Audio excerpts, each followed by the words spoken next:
Tonight, we begin a World News special series on what has happened to the American middle class, those people whose drive and optimism have lifted the nation out of financial trouble into triumph time and time again, first during the Industrial Revolution, again after World War II.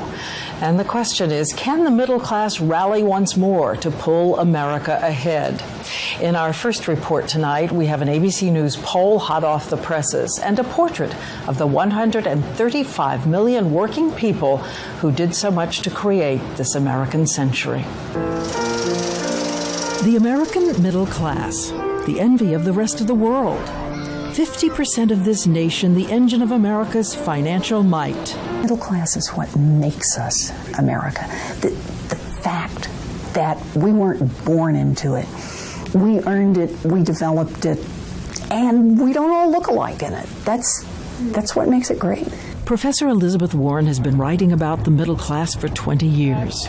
Middle class people are people who mow the lawn, who pick up litter on the streets, who go to the PTA meetings.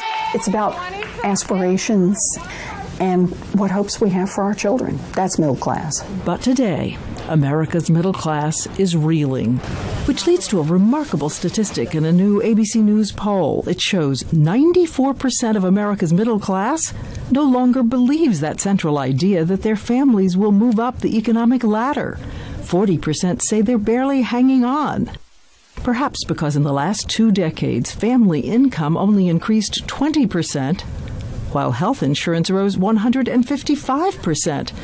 The cost of housing rose 56%. The cost of a college education, 43%. Millions of American families are living one pink slip, one bad diagnosis away from complete and economic collapse.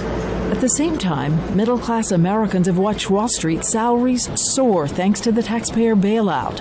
What part of "we bailed you out" do these Wall Street banks not get? If we lose the middle class, we're a different country. I don't know what that country is. So in the coming days, World News will talk to community leaders about solutions. And we've sent out letters to the financial giants to ask them all about another American belief, that we can make it through good times or bad. We're all in it together. Wall Street seeming to profit while Main Street still struggles so much. I should tell everybody that Sharon Alfonsi is here, David Muir is here. The three of us are going to stay on this issue in the weeks ahead. And David, you're going to be here tomorrow night to talk more about the banks. Most telling thing so far? This one stat. In the last year, the top 4 banks in this country have taken in $41 billion in penalties and fees. That's double just 10 years ago. Penalties and fees. And fees from the fine print. And so many of the viewers have been emailing us already, middle-class Americans with their own ideas, what they'd like to hear from the banks. Here's one of the ideas. This is a typical mortgage, a one-page mortgage. Could it happen? We'll look into all of it tomorrow night. Yes, we're going to take this directly to the banks in the days ahead. And tonight, we continue our special series on saving and strengthening America's middle class. The American taxpayers are delivering a message to the big banks. All week, we've been hearing from so many of you about your day-to-day financial struggles, while you're frustrated by the actions of the financial institutions that got those billions in bailout money. 77% of you told us that the banks need to do more to make up for their role in the financial meltdown. So we set out to ask experts of all kinds exactly what should the banks do first. And here's David Muir. In nearly every corner of the country, a down but determined middle class, frustrated with the banks. A couple we met just this week, masking their misfortune from their neighbors. The single mother, 2 jobs, and yet told by her bank, you can't refinance your mortgage, you have too many jobs. And then hundreds of you reached out to us just since last night. I just don't think that the banks... When they were asking for a handout, everybody was more than willing to pitch in to save the so-called economy. From so many of you, a simple question. Why aren't the banks doing more to refinance mortgages, to lower those credit card rates? We heard ideas from hometowns to high schools to Harvard. Those 50 million American families spent last year more than $100 billion on penalty rates and fees. Professor Elizabeth Warren says first and foremost, those credit card interest rates need to be reeled in. The large Wall Street banks that really run the credit cards have been able to borrow from the American taxpayer through the Fed at what is effectively 0% interest. So what do they do on credit cards? The answer is they often tripled interest rates. And from Harvard to the hallways of an American high school. It's not rocket science, that it's not an unsolvable problem. Teacher Kenneth Mangani says look no further than his economics class, young minds with their own fixes. So what do you think the bank should do? These teens told me they take defensive driving to get a discount on their insurance, so why not defensive banking? Take a course, show the bank you're a safe customer. And an even easier idea from all of you. 83% of Americans polled told us just simplify the paperwork with those credit cards and loans.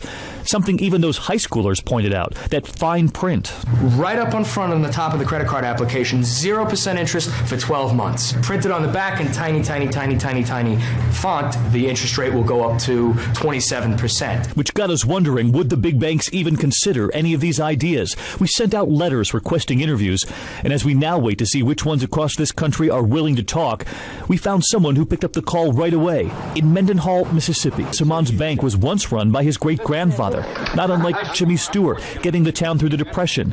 Now he's getting the town through this, doing what many of the big banks have been reluctant to do, offering no-interest loans and deferred payments to small-town businesses. Essentially, that banker taking a chance, he said, on the small-town business owners that he sees at church, at the PTA, at kids' baseball.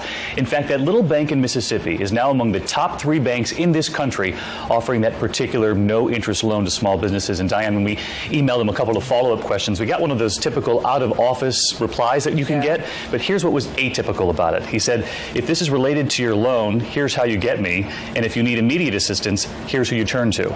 This is the president of a bank. So these are numbers to go to even when he's away. And of course, we are going to let everyone know on Monday what the responses are from the big banks. Tonight, America's struggling middle class has said every way possible that the big banks bailed out by taxpayer dollars are not doing enough to help.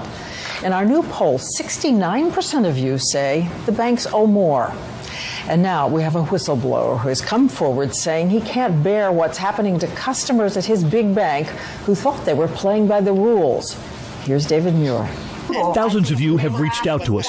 Beside yourself with the banks after that promise that following the taxpayer bailout, there would be help for homeowners simply trying to hold on to their homes. 6.5 million Americans are now late on their mortgages, a new record. And yet to date, how many of you have been helped? Just 168,000 have had their mortgages permanently modified in that federal program announced after the bailout. And until now, we have not heard from someone inside the bank. You've worked at the bank for 20 years. Yes, that's correct. This vice president at one of the biggest banks asked that we not show his face. We've changed his voice. He is aware of the thousands who've emailed us, like Jay and Leanne Given. Both lost their jobs, begging their bank for 6 months to modify their mortgage, and yet nothing. You know, we're raised to do the right thing, and, you know, we're treated like a number. But what about all this talk from Washington that after the bailout, the major banks would help homeowners? It's just not happening. His bank alone holds tens of millions in deposits. In the last year, how many loan modifications have you seen in your particular bank? Completed? Fully completed, 0. And he says it's no accident, that runaround you're getting at the bank, revealing what he says he's been told by his higher-ups, that when customers ask him for mortgage help, what should he say? To have them to call the 1-800 number. And what happens when these customers call the 1-800 number? They get a complete runaround. And then those loyal customers come back to him. They've been pleading, come to me crying in tears. And mortgages, he says, are just the tip of the iceberg, angered by what he considers exploding penalties and fees. The top 4 banks pulling in more than $40 billion in fees in just a year. He says he won't forget what happened to one customer. I've seen $1.40 escalate to over $1,000 in overdraft fees. How is this possible? It snowballs. And to get those fees, he says bank employees are pushed to sign up customers for as many accounts, as many cards as possible. The more cards you hold, the more fees they collect. And he says some employees, so pressured to sign you up for more, have actually taken your information home with them. Your social security number home, your check ATM card number home, your PIN number home, and sign you up for online banking. Have you seen it in your own bank? On multiple occasions, where I've seen customers over a four-month period have 10 to 20 checking accounts, open and close. He says he's tried to stop the cycle. If your bosses knew that you were telling some of these customers you really don't need that account or you don't need this financial product. As a vice president of the bank, I would be terminated. But he says he can't get those customers, like that couple from Georgia, out of his mind. I don't see how the middle class is going to survive. Just one banker's version of the culture inside the bank. In fact, he told us about these managers' meetings, sometimes 8-9 hours long. And we asked him, how long do they spend talking about the struggling middle class, refinancing those mortgages? He said 5 minutes. And Diane, he said, that's generous, in his words. 5 minutes. The government's own watchdog, the Special Inspector General overseeing the bank bailout, issued a blistering report today on behalf of America's homeowners facing foreclosure. It says that the promise by the administration to help has basically not been kept. And tomorrow, another report is going to turn up the heat on the big banks, where so many desperate people have told us, and you have written us, that you phone the banks only to get little more than a busy signal when you ask for their help. So today, one of those big mortgage banks said it would do more, and David Muir brought homeowners in to ask their own questions as we cover this fight for the middle class. David. Diane, good evening. As you know, scathing words about the Obama administration's program that was supposed to help millions of homeowners on the brink, especially after those homeowners, the taxpayer, put up more than $200 billion to bail out the banks. The same banks so many of you say are not willing now to return the favor. Across this country, more than 6 million Americans are now late on their mortgage, a new record.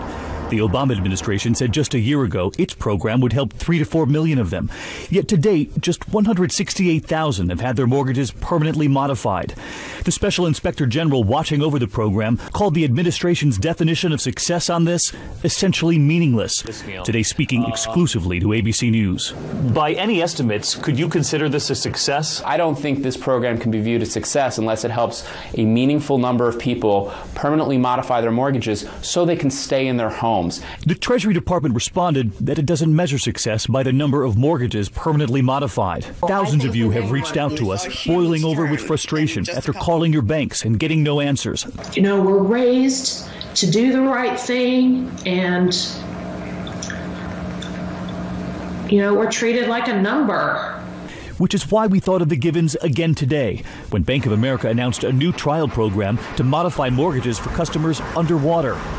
The bank told us today it has 1 million customers more than 60 days late. So we asked, why does this new program only aim to help 45,000? And this plan to help 45,000 is about 4% of that total figure. Yes, the 45,000 would be 4% of the million customers. Just a fraction of those homeowners on the brink.